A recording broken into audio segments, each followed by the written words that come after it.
Perkenalkan, nama saya Desviana Prakawati, NPM saya 1750678. Di sini saya akan menjelaskan tentang kaidah penulisan soal. Di dalam penulisan soal harus memperhatikan beberapa kaidahnya. Selain itu juga di dalam penyusunan soal tidak boleh menyinggung suatu suku, agama, ras, maupun antar golongan atau sara. Soal juga tidak boleh bermuatan politik, pornografi, kekerasan, promosi invasi, hingga produk komersial. Untuk menjamin suatu ketersediaan soal yang terstandar, perlu dikembangkannya bank soal.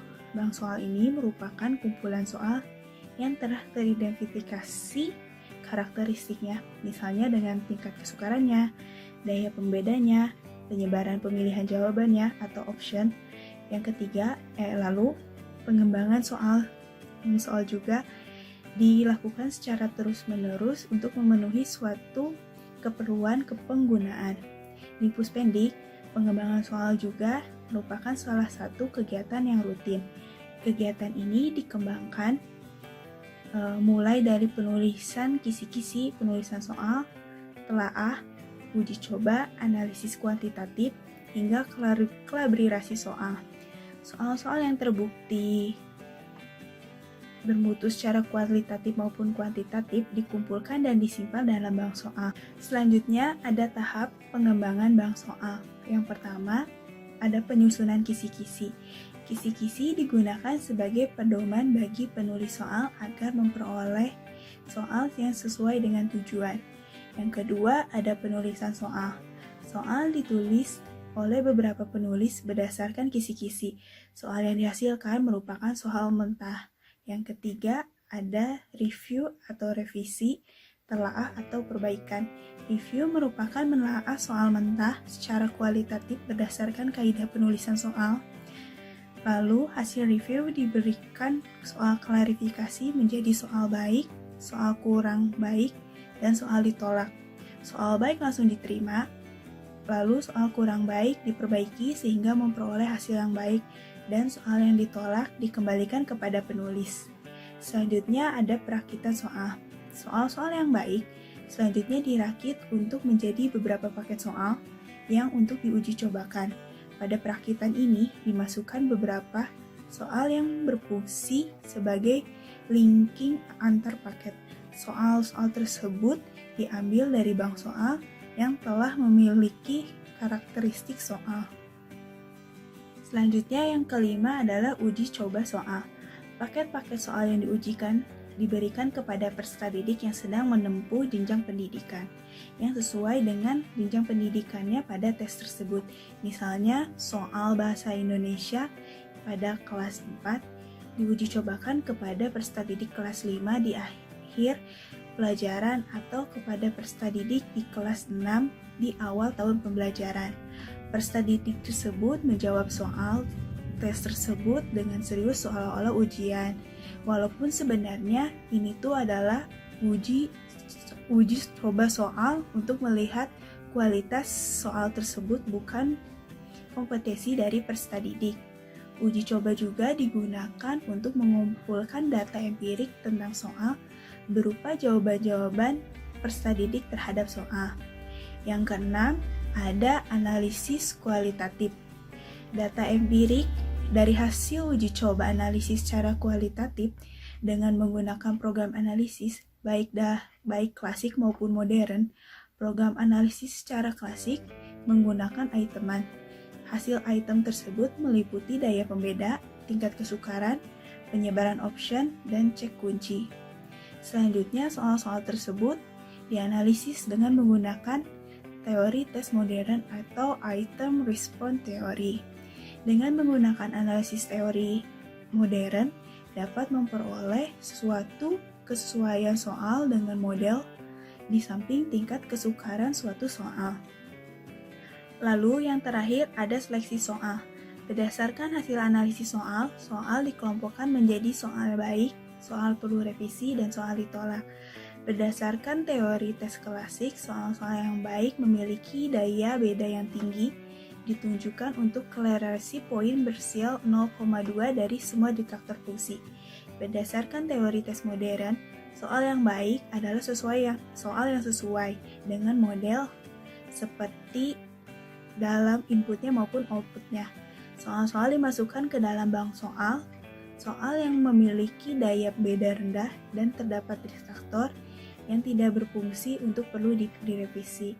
Sedangkan soal yang tidak mempunyai daya pembeda dan sebagai distraktor fungsi ditolak.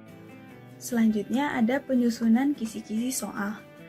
Kisi-kisi merupakan suatu formatan berbentuk matriks yang berisi informasi yang dapat dijadikan pedoman untuk menulis atau merakit soal. Kisi-kisi juga disusun berdasarkan tujuan penggunaan tes. Penyusunan kisi-kisi merupakan langkah penting yang harus dilakukan sebelum menulis soal. Bila beberapa penulisan soal menggunakan satu kisi-kisi, akan dihasilkan soal yang relatif sama atau paralel dengan tingkat kedalaman maupun cakupan materi yang ditanyakan. Selanjutnya ada syarat kisi-kisi.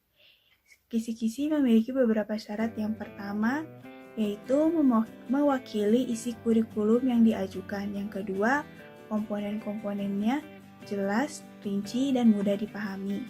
Dan yang ketiga, indikator soal harus jelas dan dapat dibuatkan soal sesuai dengan bentuk soal yang telah ditetapkan. Selanjutnya ada komponen kisi-kisi. Komponen yang diperlukan dalam sebuah kisi-kisi harus sesuai dengan tujuan tes. Komponen kisi-kisi terdiri dari komponen identitas dan komponen matriks. Komponen identitas berdiri di atas komponen matriks. Komponen identitas meliputi jenis atau jenjang sekolah, program studi atau jurusan, mata pelajaran, tahun ajaran, kurikulum yang diacu, alokasi waktu, jumlah soal, dan bentuk soal. Sementara komponen matriks berisi kompetensi dasar yang diambil dari kurikulum, kelas dan semester, materi, indikator, level kognitif, dan nomor soal. Berikut ini adalah diagram yang menggambarkan proses penjabaran kompetensi dasar menjadi sebuah indikator. Yang pertama ada kompetensi dasar. Kompetensi dasar merupakan kemampuan minimal yang harus dikuasai oleh peserta didik setelah mempelajari materi pelajaran tertentu. Kompetensi dasar ini diambil di dalam kurikulum. Yang kedua ada materi. Materi merupakan yang harus dikuasai oleh peserta didik berdasarkan kompetensi dasar yang akan diukur. Yang ketiga ada indikator. Indikator merupakan rumusan yang berisi ciri-ciri perilaku yang dapat diukur sebagai petunjuk kecapaian suatu kompetensi dasar. Selanjutnya ada langkah-langkah menyusun kisi-kisi. Yang pertama, menentukan kompetensi dasar yang akan diukur. Yang kedua, memilih materi yang esensial. Dan yang ketiga, merumuskan indikator yang mengacu pada kompetensi dasar dengan memperhatikan materi dan level kognitif. Selanjutnya ada kriteria pemilihan materi yang esensial. Yang pertama, melanjutkan atau perdalaman dari suatu materi yang sudah dipelajari sebelumnya. Yang kedua, penting harus dikuasai peserta didik. Dan yang ketiga, sering diperlakukan untuk mempelajari mata pelajaran lainnya. Yang keempat, berkesinambungan pada semua jenjang kelas. Dan yang terakhir, memiliki nilai terapan yang tinggi dalam kehidupan sehari-hari. Terima kasih. Materi selanjutnya akan dijelaskan oleh Saudari Sipa. Selanjutnya, dalam penyusunan kisi-kisi terdapat perumusan indikator. Indikator yang baik dirumuskan secara singkat dan jelas. Kriteria perumusan indikator yang pertama, memuat kompetensi dasar yang akan diukur. Yang kedua, memuat kata kerja operasional yang diukur. Satu kata kerja operasional untuk soal pilihan ganda, sedangkan lebih dari satu kata kerja operasional itu untuk soal uraian. Yang ketiga, perumusan indikator harus sesuai dengan materi yang diajar. Yang keempat, soal yang dibuat harus sesuai dengan bentuk soal yang telah ditetapkan. Perumusan indikator yang baik harus memenuhi 4 komponen, yaitu A, B, C. A, audiens, yaitu sasaran atau peserta tes, yaitu peserta didik. Yang kedua, behavior. Nah, behavior ini perilaku yang diukur. C, C. Condition, yaitu kondisi yang diberikan pada perilaku peserta didik yang diukur. D. Untuk degree, yaitu tingkat keberhasilannya. Agar terbayang, saya akan berikan contoh perumusan indikatornya, yaitu peserta didik dapat menentukan rata-rata hitung dari data yang disajikan dalam bentuk diagram dengan tepat. Nah, audiensnya itu peserta didik A, lalu dapat menentukan rata-rata hitung, yaitu termasuk perilaku yang akan dihitungnya, behavior, lalu conditionnya yaitu dari data yang disajikan dalam bentuk diagram, lalu degree-nya, tingkat keberhasilannya itu dengan tepat. Jadi itu adalah contoh perumusan indikator yang baik dengan memenuhi 4 komponen. Selanjutnya, level kognitif. Level kognitif yaitu kemampuan yang dimiliki peserta didik secara individual maupun kelompok yang dapat dijabarkan melalui 3 level kognitif. Level 1 itu peserta didik dapat menunjukkan kemampuannya standar minimum yang meliputi mengingat dan pemahamannya. Lalu yang kedua yaitu peserta didik dapat menunjukkan kemampuannya yang dimiliki oleh peserta didik yang meliputi penerapannya atau aplikasi. Level 3 yaitu peserta didik dapat menunjukkan kemampuannya yang lebih tinggi dengan meliputi penalarannya. Nah, pada tabel berikut yaitu terdapat dimensi proses kognitif dan kata kerja operasionalnya yang dapat digunakan untuk merumuskan indikator. Nah, pada level 1 itu terdapat C1 dan C2, yaitu C1 mengingat dan C2 memahami. Lalu yang kedua ada C3 yaitu mengaplikasikan. Yang level 3 yaitu ada C4, C5 dan C6. C4 yaitu menganalisis, C5 mengevaluasi, dan C6 mencipta. Di sini terdapat tabel. Di sini tabel dimensi proses kognitif beserta kata kerja operasional untuk perumusan indikator atau tujuan. Yang pertama ada C1 yaitu mengingat.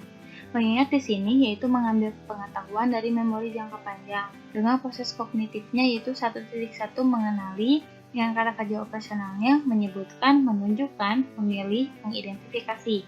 Lalu ada 1.2 yaitu mengingat kembali, dengan kata kerja operasionalnya mengungkapkan kembali, menuliskan kembali, menyebutkan kembali.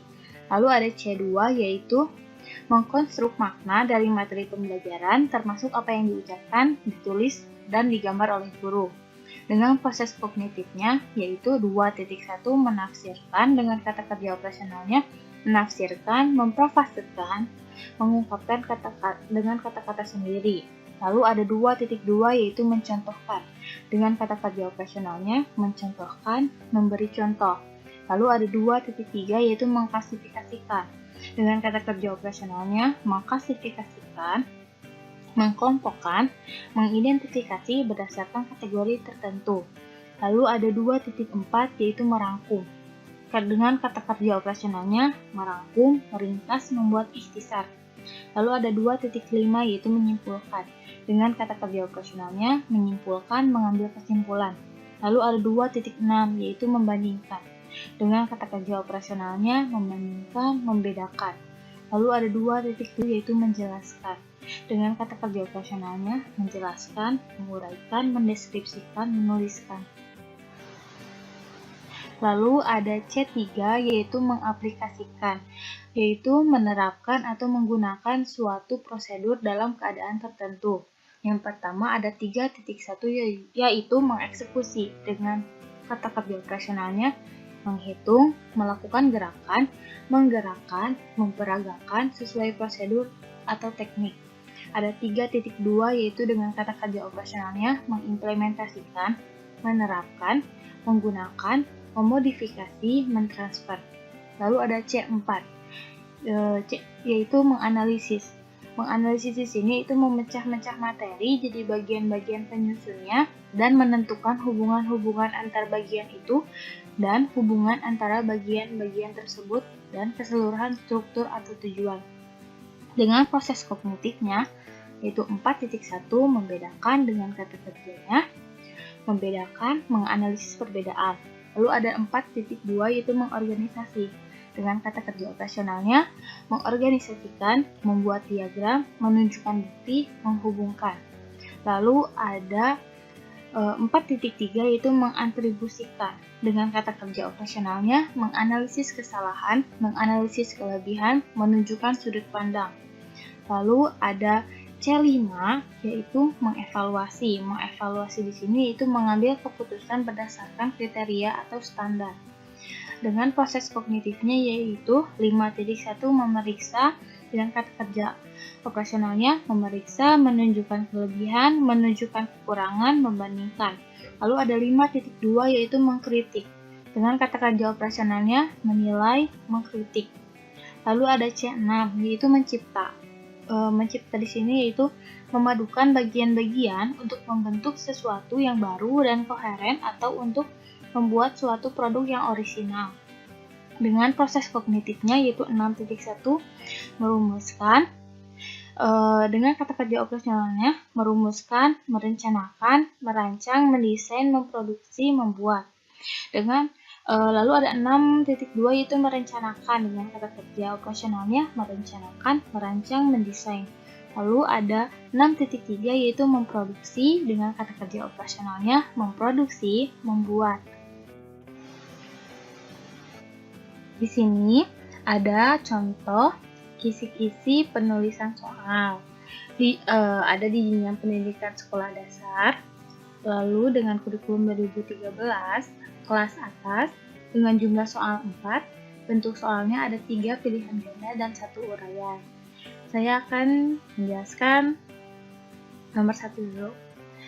Nomor 1 yaitu bentuk soalnya PG, pilihan ganda. Dengan kompetensi dasarnya membandingkan perkembangbiakan tumbuhan dan hewan. Berada di kelas 6 dengan materi pembelajarannya perkembangbiakan tumbuhan. Dengan indikator soalnya, peserta didik dapat menentukan 2 tumbuhan yang berkembang biak dengan cara yang sama. Ini terdapat pada level kognitif level 2. Nah, di sini nanti siswa akan disajikan gambar 4 tumbuh-tumbuhan. Jadi nanti dari keempat gambar tumbuh-tumbuhan itu mana 2 tumbuhan yang berkembang biak dengan cara yang sama. Lalu soal nomor 2, bentuk soalnya PG juga. Dengan kompetensi dasarnya menganalisis cara makhluk hidup menyesuaikan diri dengan lingkungannya di kelas 6 dengan materi pembelajarannya penyesuaian diri makhluk hidup. Indikator soalnya, peserta didik dapat menjelaskan cara adaptasi hewan tersebut.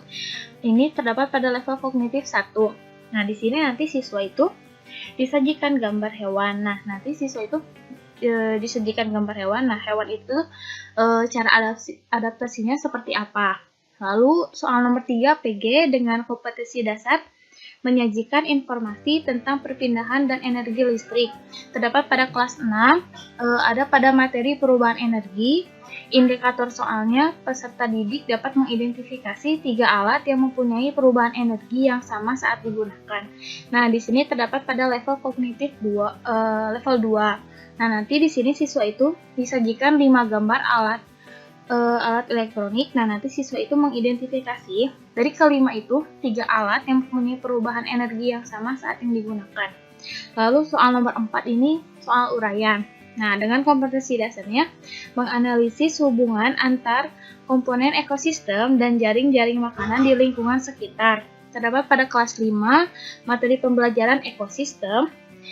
Indikator soalnya, peserta didik dapat menentukan komponen ekosistem yang memiliki peran tertentu dan menjelaskan akibat yang akan terjadi bila salah satu komponennya mengalami kepunahan.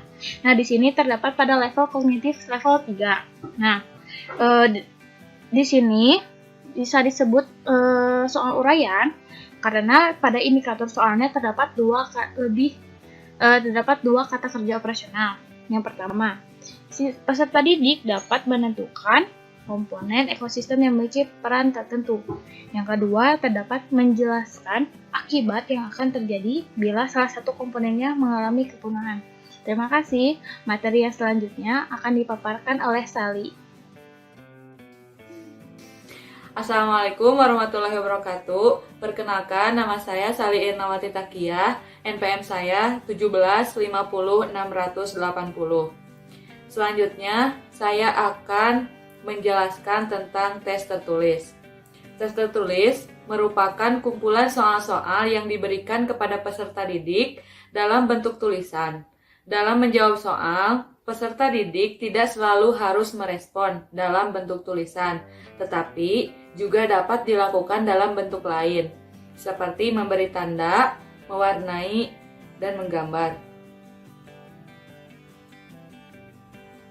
Kemudian, ada teknik penulisan soal bentuk pilihan ganda.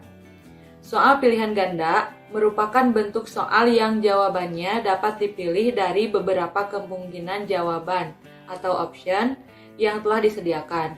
Setiap soal pilihan ganda terdiri atas pokok soal atau stem dan pilihan jawaban atau option.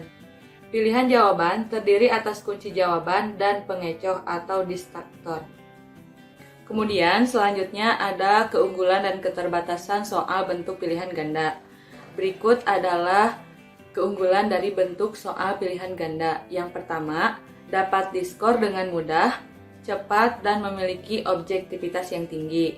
Yang kedua, dapat mengukur berbagai tingkatan kognitif. Yang ketiga, mencakup ruang lingkup materi yang luas. Dan yang terakhir, tepat digunakan untuk ujian berskala besar yang hasilnya harus segera diumumkan, seperti ujian nasional, ujian akhir sekolah, dan ujian seleksi pegawai negeri. Dan berikutnya ada keterbatasan dari bentuk soal pilihan ganda. Yang pertama, perlu waktu lama untuk menyusun soalnya.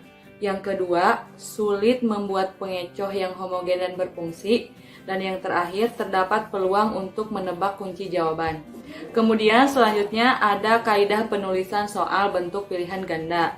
Yang pertama ada materi, yaitu soal harus sesuai dengan indikator, pilihan jawaban harus homogen dan logis ditinjau dari segi materi, dan yang terakhir, setiap soal harus mempunyai satu jawaban yang benar atau yang paling benar. Kemudian selanjutnya ada konstruksi, yaitu pokok soal harus dirumuskan secara jelas dan tegas. Yang kedua, rumusan pokok soal dan pilihan jawaban harus merupakan pernyataan yang diperlukan saja. Yang ketiga, pokok soal jangan memberi petunjuk ke arah jawaban yang benar. Yang keempat, pokok soal jangan mengandung pernyataan yang bersifat negatif ganda. Yang kelima, panjang rumusan pilihan jawaban harus relatif sama. Yang keenam, pilihan jawaban jangan mengandung pernyataan semua pilihan jawaban di atas salah atau semua pilihan jawaban di atas benar.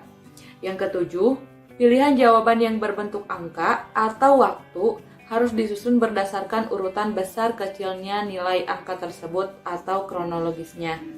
Yang kedelapan, gambar, grafik, tabel, diagram, dan sejenisnya yang terdapat pada soal harus jelas dan berfungsi.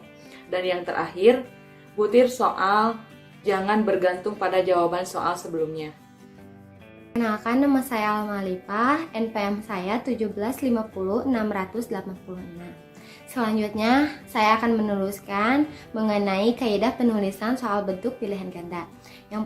Yang terakhir itu ada bahasa. Nah, yang pertama, setiap soal harus menggunakan bahasa yang sesuai dengan kaidah bahasa Indonesia.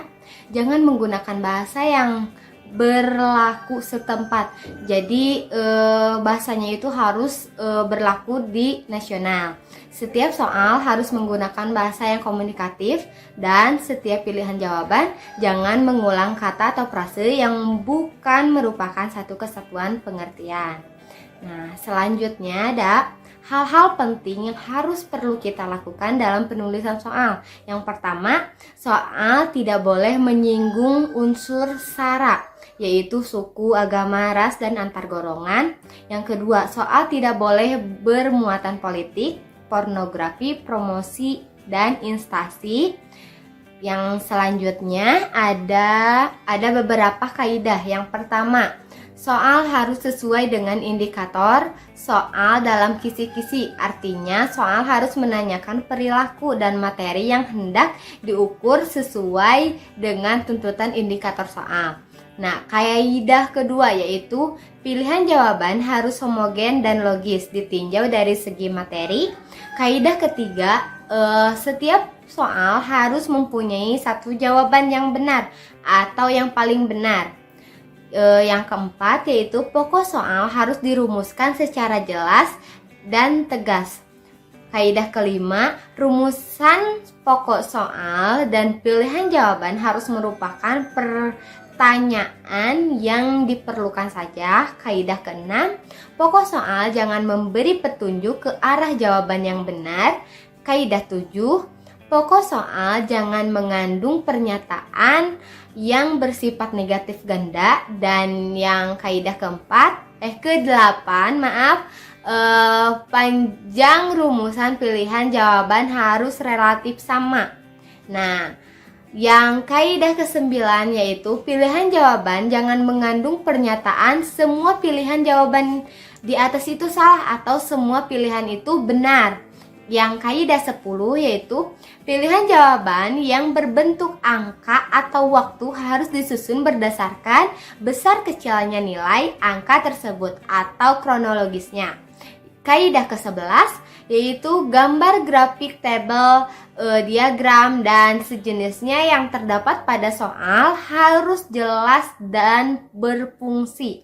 Yang kaidah ke-12 yaitu butir soal tidak boleh bergantung pada jawaban soal sebelumnya. Kaidah 13 yaitu setiap soal harus menggunakan bahasa yang sesuai dengan kaidah bahasa Indonesia. Kaidah 14 yaitu jangan menggunakan bahasa yang berlaku setempat yang setelah tadi kita jelaskan ya. Yang kaidah 15 yaitu setiap soal harus menggunakan bahasa yang komunikatif. Serta kaidah 16 yang terakhir yaitu setiap pilihan jawaban jangan mengulang kata atau frase yang merupakan satu pengertian.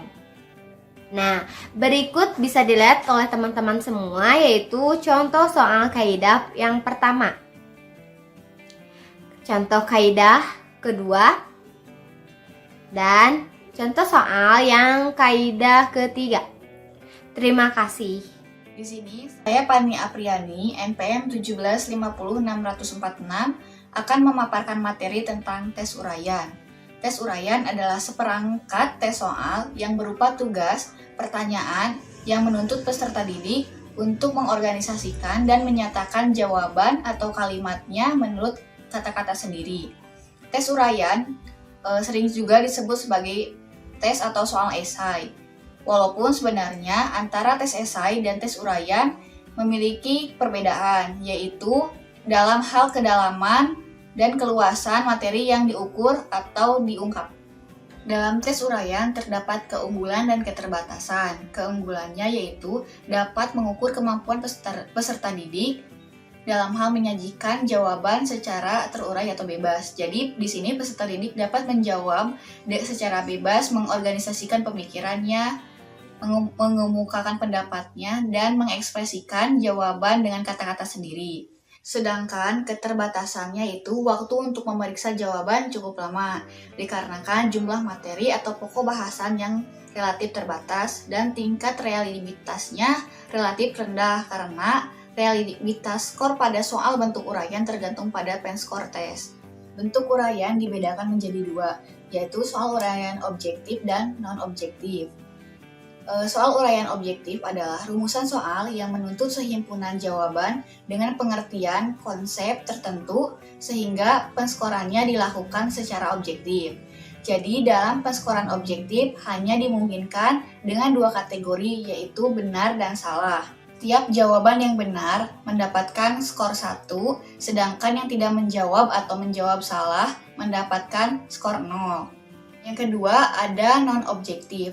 Non-objektif adalah rumusan soal yang menuntut jawaban berupa pengertian atau konsep menurut pendapat masing-masing. Dalam penyekoran soal bentuk non-objektif, skor dijabarkan dalam rentang, contohnya seperti 0 sampai 4, 0 sampai 8, dan lain-lain. Jadi di dalam non-objektif ini skor minimum harus 0. Langkah pemberian skor objektif yang pertama, tuliskan semua kata kunci atau jawaban dengan benar, jelas untuk setiap soal. Yang kedua, setiap kata kunci atau jawaban yang benar diberi skor 1. Yang ketiga, satu pertanyaan memiliki beberapa sub-pertanyaan. Yang keempat, jumlahkan skor dari semua jawaban atau kata kunci, atau yang lebih sering disebut skor maksimum. Di sini ada contoh soal dari objektif, yaitu sebuah bak menampung air berbentuk balok berukuran panjang 150 cm, lebar 80 cm, dan tinggi 75 cm. Mampu menyimpan air berapa literkah isi penampung air tersebut? Di dalam contoh soal uraian objektif ini, dalam satu soal biasanya terdapat beberapa sub soal atau jawaban. Seperti yang tadi saya telah contohkan soalnya, dalam menjawab pasti kita akan mencari terlebih dahulu rumus isi balok, terus selanjutnya panjang, lebar, dan tinggi balok, dan sampai pada berapakah liter isi penampungan pada air tersebut. Langkah pemberian skor non-objektif, yang pertama, tuliskan garis-garis besar atau inti jawaban untuk dijadikan pegangan dalam pemberian skor. Yang kedua, tetapkan rentang skor untuk setiap jawaban. Contohnya seperti 0 sampai 4, 0 sampai 8, dan lain-lain. Yang ketiga, jumlahkan skor tertinggi dari tiap-tiap rentang skor yang telah ditetapkan. Soal dari uraian non-objektif yaitu butir soal, jelaskan alasan apa saja yang membuat kita perlu bangga sebagai bangsa Indonesia. Dalam soal non-objektif ini ada kriteria jawaban, yaitu jawaban boleh macam-macam namun pada pokok jawaban yang tepat. Jadi pada setiap kriteria jawaban terdapat rentang skornya.